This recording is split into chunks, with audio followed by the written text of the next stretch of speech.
What if the purpose of your life is doing that thing that you enjoy doing the most? Greetings, Seeker. It is I, your friendly neighborhood rabbi, and I'm here because I care about your experience of having a meaningful life, a life filled with joy, human connection, and personal growth. But today I'm going to talk about the meaning part. So many people get into religious discussions or discussions with a religious professional because they are trying to figure out what their life means. What is the purpose of their life? If you've never wondered this, God bless, because it's coming.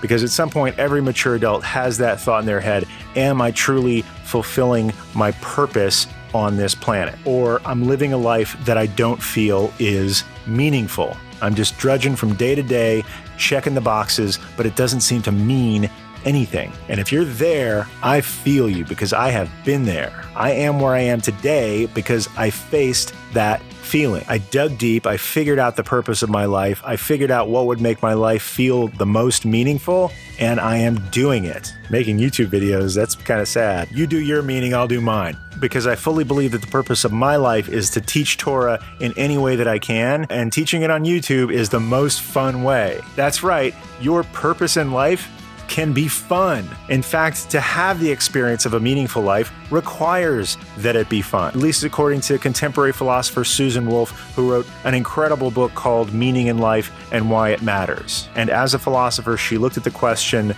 what is the meaning of life? And she's like, I'm not going to answer that question. Instead, I'm more interested in the question of what is an experience that we then look at and say, that's a meaningful experience? And can a life filled with those meaningful experiences be called a meaningful life? And what she figured out is that for an experience to be perceived as meaningful, it needs two components. The experience needs to have objective value and subjective enjoyment.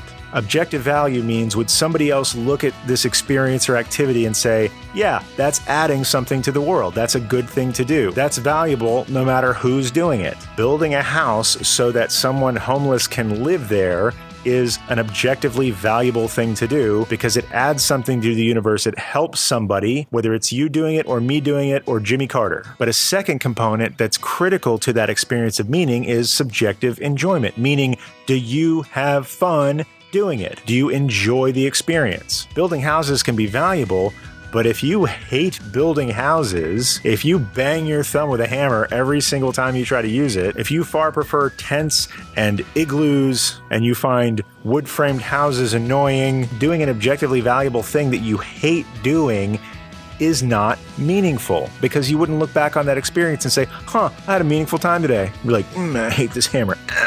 It's valuable, but it's not necessarily meaningful. So if you're looking for the meaning of life, first I would suggest you ratchet that down to the meaning of your life, because there is no activity that's equally meaningful for the 7 billion people on Earth. Take a look at the things that you enjoy doing.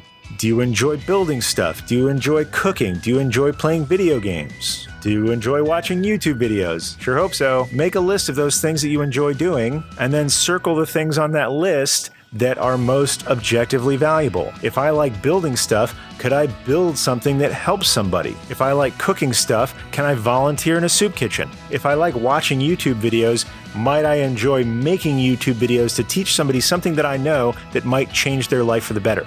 If you can take what's fun and do something that helps somebody, you, my friend, have the ticket to a meaningful experience, and a life composed of those experiences is a meaningful life. And if you ask the question, well, is that according to God's purpose for me? I want to defer to an author named Richard Bowles, who wrote this great career guide called What Color is Your Parachute? And in the back of the book is a chapter that's designed for people of faith. And they said, okay, I can get a good job, but is that the job God wants me to do? And Bowles says, well, think about what you enjoy doing. And if you're a person of faith and you believe that God made you a certain way with certain talents and certain things that you find fun, might that fun be an actual sign from God that you're on the right path, that you're doing something according to God's purpose? Now, if the thing that you enjoy the most helps nobody, like annoying people or playing Candy Crush all day, find something that you enjoy slightly less but still enjoy that helps other people, and then you will be on the path to finding your purpose in life and experiencing your life as more meaningful. Seeker, you should know I really enjoy making these videos, so if you've gotten anything out of it of value at all, know that you have contributed to my meaningful experience. I look forward to our continued learning together, but to make sure that happens, you gotta mash my face. That is, click the picture of my face to make sure you're subscribed to this channel so that we can keep learning together. Check out some of the other videos I have here, and if you want to go deeper into this conversation about finding the meaning and purpose of your life, click on the link to the downloadable resource I've provided. And until next time, Seeker, peace.